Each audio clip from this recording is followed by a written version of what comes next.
ആക്കരുതിട്ടോ എന്ന് പറഞ്ഞതിനാണ് നാടൻ ഭാഷയിൽ വസിയത്ത് എന്ന് പറയാം. എന്ന് പറഞ്ഞാല് ഒരു അഡ്ജസ്റ്റ്മെന്റും ഇല്ലാത്ത മരണത്തോട് കണക്ട് ചെയ്ത് പറയുമ്പോഴാണ് അത് വസിയത്തായിത്തീരുന്നത്. അങ്ങനെയാണ് മനുഷ്യനോട് വാപ്പാനും മനി നോക്കാൻ പറഞ്ഞിട്ടുള്ളത്.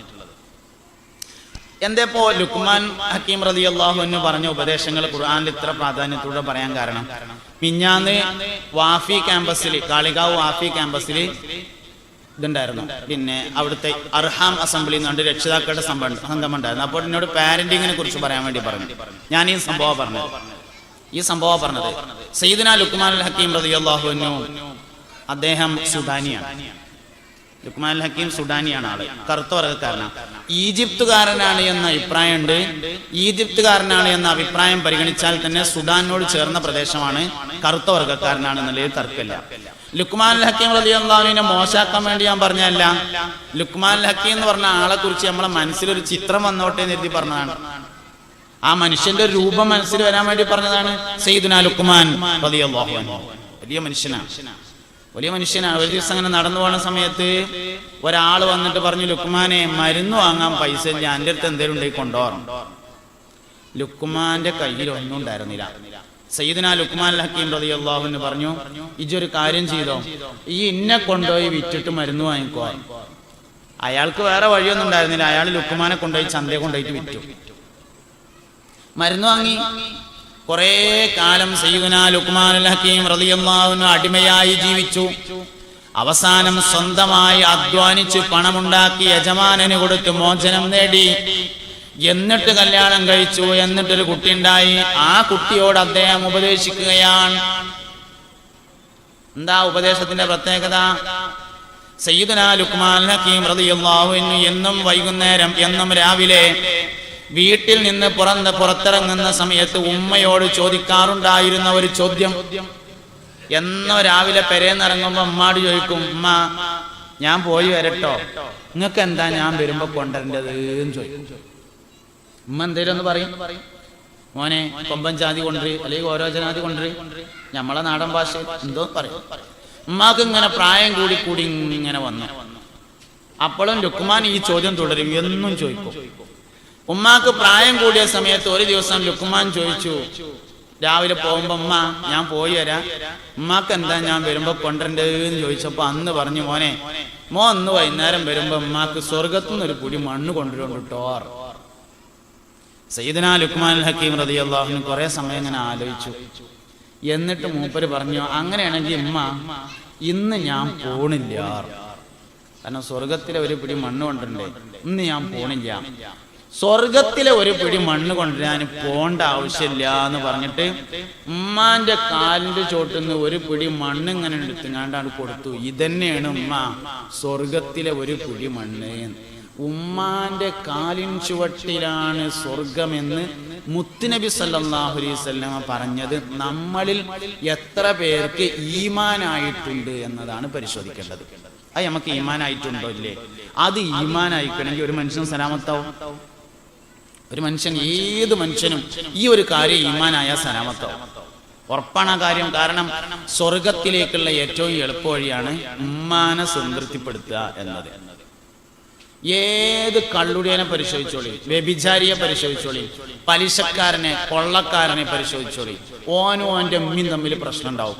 സ്വർഗത്തിന്റെ വഴിയിൽ നിന്ന് ഒരാൾ തെറ്റി സഞ്ചരിക്കണമെങ്കിൽ ഉമ്മയോട് പ്രശ്നമില്ലാതെ നടക്കൂല.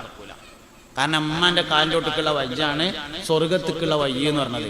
ആ വഴിയിൽ നിന്ന് തെറ്റാതെ സ്വർഗത്തിലേക്കുള്ള വഴിയിൽ നിന്നൊരു മനുഷ്യൻ തെറ്റൂല. അതുകൊണ്ട് ആദ്യം നന്നാവാൻ കരുതിയോര് ആദ്യം നന്നാവേണ്ടത് ഉമ്മാനോടേറ്റാണ്. വേറെന്ത് ചെയ്തിട്ടും കാര്യമില്ല. ഭാര്യനോട് ഒരാള് ഇജിന്റെ ഭാര്യയല്ല എന്ന് പറഞ്ഞാല് ആ സമയം പോയി. ഉമ്മാനോട് 1000 വട്ടങ്ങൾ ഇന്റെ ഉമ്മ അല്ല എന്ന് പറഞ്ഞാലും ഉമ്മ തന്നെയാണ്, യാതൊരു മാറ്റവും ഇല്ല. ഒരിക്കലും മുറിയാത്ത ബന്ധം. അള്ളാഹു നമ്മളെ കയ്യുമ്മ മുറി ഉണ്ടായാല് അത് ഉണങ്ങിയാൽ അതിന്റെ അടയാളം മാഞ്ഞു പോകും. കാലുമ്മ ഉണ്ടായാല് എത്ര വലിയ മുറിയാണെങ്കിലും കുറെ കാലം കഴിയുമ്പോ അതിന്റെ അടയാളം പോവും. എന്നാൽ ഉമ്മയുടെ ശരീരത്തിൽ നിന്ന് നമ്മളിലേക്ക് കണക്ഷൻ തന്നിരുന്ന പൊക്കിൽ കൊടിയും അവിടുന്ന് മുറിച്ചെടുത്തപ്പോഴുള്ള ആ കുജ് തൂർന്നിട്ടില്ല. മേലെന്ന് താഴത്ത് കളഞ്ഞാലും അടിയിൽ നിന്ന് മേലത്ത് കളഞ്ഞാലും സെന്ററിലാണ് പൂക്കളുള്ളത്. ഒരു മനുഷ്യന്റെ സെന്ററിലാണ് അവന്റെ പൊക്കിൾ നിലകൊള്ളുന്നത്. ഉമ്മയിൽ നിന്ന് നമുക്ക് അല്ലാഹു തആല തന്നിരുന്ന കണക്ഷനാണത്. കുയ്യ് തൂർന്നിട്ടില്ല എന്ന് പറഞ്ഞാൽ എന്താ അതിന്റെ അർത്ഥം? കണക്ഷൻ മുറിഞ്ഞിട്ടില്ല എന്നാണ് അതിന്റെ അർത്ഥം. കുയ്യ് തീരാത്ത അതുകൊണ്ടാണ്, കണക്ഷൻ മുറിയാത്തോണ്ടാണ്. ഇത് നമുക്ക് മനസ്സിലാവണം. ആദ്യം മനസ്സിലാവേണ്ട ഒരു കാര്യം അതാണ്. ബാക്കി എല്ലാം ശരിയായി. മനേറ്റൊരാൾ പ്രശ്നം തീർന്നാല് നഖം മുറിക്കാൻ സമയം കിട്ടാത്തവൻ വരെ ഉമ്മയോട് പ്രശ്നമുള്ളവനാണ്. കുളിക്കാൻ നേരം കിട്ടണില്ല, അവനവന്റെ അമ്മയോട് പ്രശ്നം ഉണ്ടാവും. ഒരു മനുഷ്യന്റെ ഫിത്രത്ത് എന്ന് പറയുന്ന മാനുഷിക പ്രകൃതം നഷ്ടപ്പെടുന്നുണ്ടെങ്കിൽ അവന്റെ ഉമ്മയോട് അവന് പ്രശ്നമുണ്ട്. സ്വർഗത്തിന്റെ വഴിയിൽ നിന്ന് ഒരാൾ ഉമ്മയോട് പ്രശ്നമില്ലാതെ പോകൂല. അത് വളരെ പ്രധാനപ്പെട്ട ഒരു കാര്യമാണ്. അതുകൊണ്ട് ലുക്മാനുൽ ഹക്കീം റളിയല്ലാഹു അൻഹുവിന്റെ ഈ പ്രവർത്തനമാണ് അദ്ദേഹം തന്റെ മകന് കൊടുത്ത ഉപദേശം ഖുർആനിൽ വരാനുണ്ടായ കാരണം എന്ന് പറഞ്ഞാൽ അങ്ങനെ ചുരുക്കി പറയാം.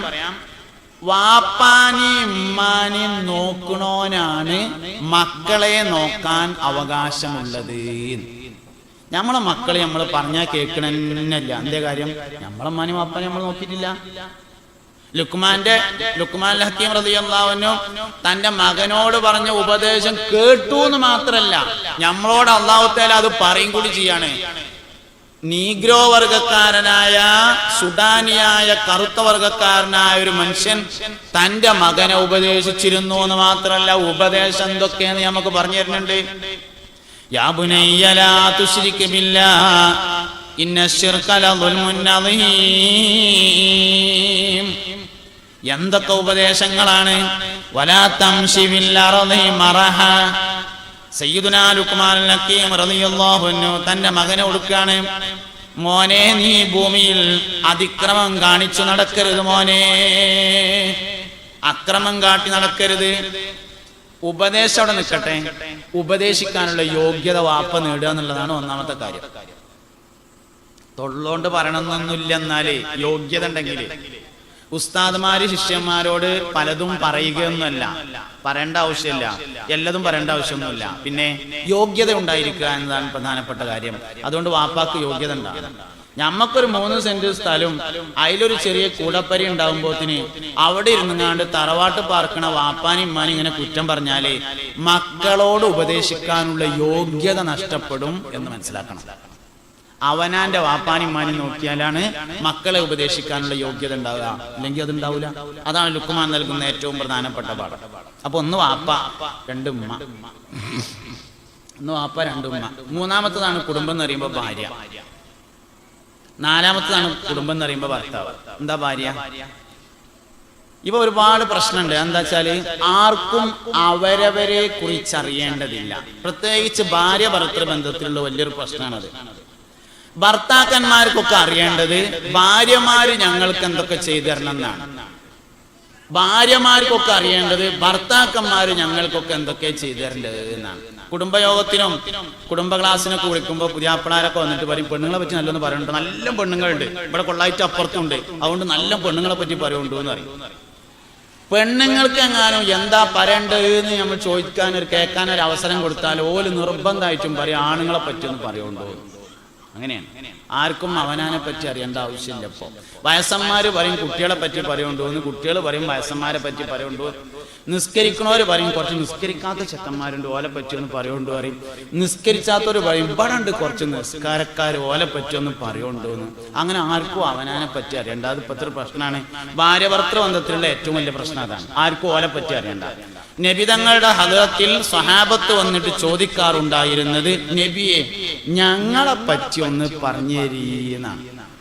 സ്വഹാബത്ത് റളിയല്ലാഹു അൻഹും വരും, എന്നിട്ട് പറയും, അല്ലാഹുവിന്റെ റസൂലേ, ഒരു ഭർത്താവ് ഭാര്യക്ക് എന്തൊക്കെയാണ് ചെയ്തു കൊടുക്കേണ്ടതെന്ന് പറഞ്ഞു തരൂ നബിയേ.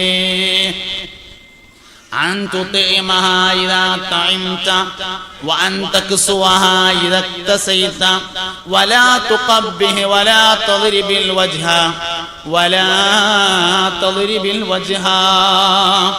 നബി തങ്ങളോട് സഹാബത്ത് വന്നിട്ട് ചോദിച്ചു, നബിയെ, ഭർത്താക്കന്മാരായ ഞങ്ങൾ ഭാര്യമാർക്ക് എന്തൊക്കെയാണ് ചെയ്തു കൊടുക്കേണ്ടത്?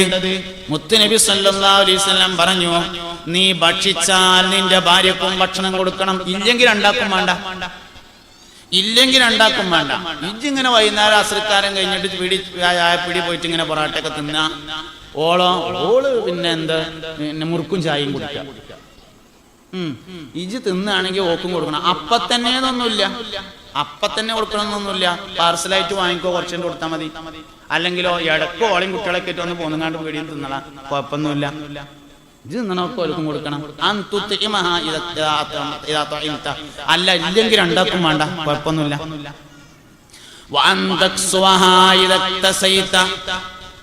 എന്നു രാവിലെ ഇങ്ങനെ നല്ല തുണി കുപ്പായൊക്കെ കണ്ടിട്ട് ഇങ്ങനെ ഇറങ്ങണോ, വെള്ളത്തുണിയും വെള്ളക്കുപ്പായൊക്കെ എടുത്തിട്ട് നല്ല ലിനന്റെ തന്നെ നോക്കി വാങ്ങും. 2000, 2500, 3000 ഓക്ക് കീറിയ മാക്സി, അതാണ് നിർത്തിക്കളാൻ. വെടക്ക് സംസാരം നടത്തരുത്.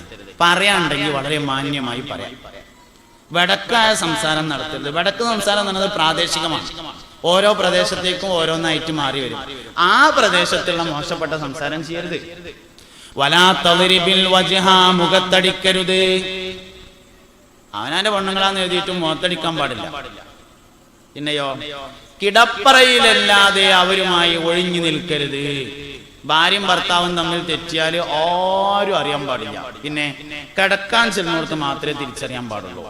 സ്വഹാബത്ത് നബിയോട്, നബിയെ ഭർത്താക്കന്മാരെന്തൊക്കെ ഭാര്യയ്ക്ക് ചെയ്തു കൊടുക്കേണ്ടത് എന്ന് ചോദിച്ചപ്പോ പറഞ്ഞതാ. സ്വഹാബിയാത്ത് റളിയല്ലാഹു അൻഹു നബി തങ്ങളുടെ അടുക്കൽ വരാറുണ്ടായിരുന്നു. എന്നിട്ട് ചോദിക്കും, നബിയെ പുരുഷന്മാര് യുദ്ധത്തിന് പോകുന്നു, അവർ യുദ്ധത്തിന്റെ സവാബിനെ കൊണ്ടുപോകുന്നു. അവർ ജമാഅത്തിന് വേണ്ടി പള്ളിയിൽ വരുന്നു, ജമാഅത്തിന്റെ കൂലിയും അവർ കൊണ്ടുപോകുന്നു. ഞങ്ങളാണെങ്കിൽ അവരുടെ കുട്ടികളെയും നോക്കി വീട്ടിലിരിക്കുകയാണല്ലോ നബിയേ, ഞങ്ങൾക്കും അവർക്ക് നൽകുന്നത് പോലത്തെ കൂലി കിട്ടുമോ നബിയേ?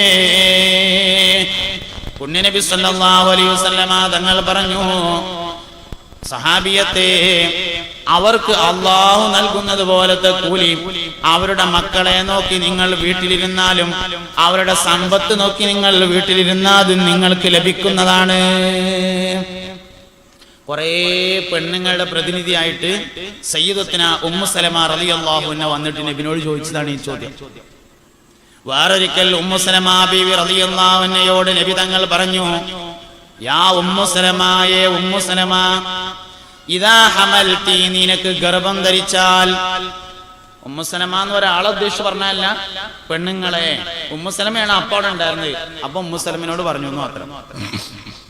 പെണ്ണുങ്ങളെ, നിങ്ങൾ ഗർഭം ധരിച്ചാൽ അള്ളാഹുവിന്റെ മാർഗത്തിൽ യുദ്ധം ചെയ്തതിന്റെ കൂലി നിങ്ങൾക്ക് ലഭിക്കുന്നതാണ്.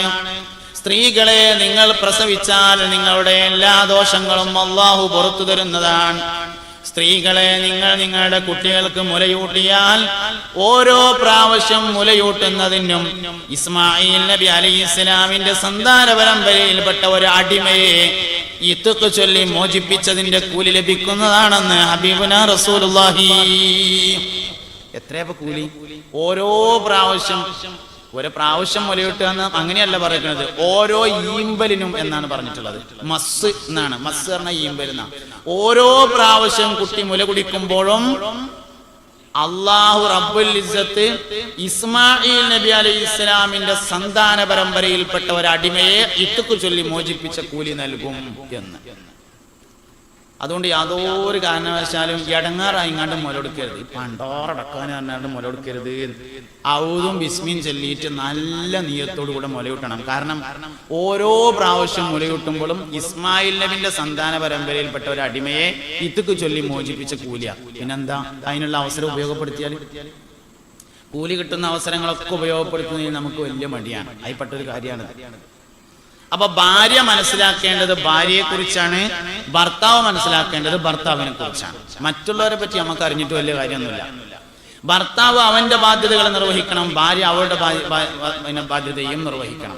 അയ്യുമംറാത്തിൻ മാതത് വസൗജുഹാ അൻഹാ റാദിൻ ദഖലത്തിൽ ജന്ന ഹബീബുനാ റസൂലുള്ളാഹി. അയ്യുമംറാത്തിൻ മാതത്, ഏതെങ്കിലും ഒരു പെണ്ണ് മരിച്ചു, വസൗജുഹാ അൻഹാ റാദിൻ, അവളുടെ ഭർത്താവ് അവളെ തൊട്ട് തൃപ്തിപ്പെട്ടവളാണെങ്കിൽ ദഖലത്തിൽ ജന്ന, അവൾ സ്വർഗ്ഗത്തിൽ കടന്നു എന്ന് മുഹമ്മദ് നബി സല്ലല്ലാഹു അലൈഹി വസല്ലം. അങ്ങനെയാണ്. അപ്പോ എന്താ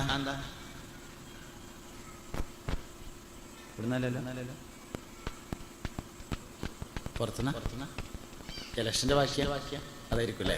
ആയിക്കോട്ടെ. അപ്പൊ ഒന്ന് കുടുംബം എന്ന് പറഞ്ഞാൽ ആദ്യത്തത് ഉമ്മ, പിന്നത്തത് വാപ്പ, പിന്നെ ഭാര്യ, പിന്നെ ഭർത്താവ്.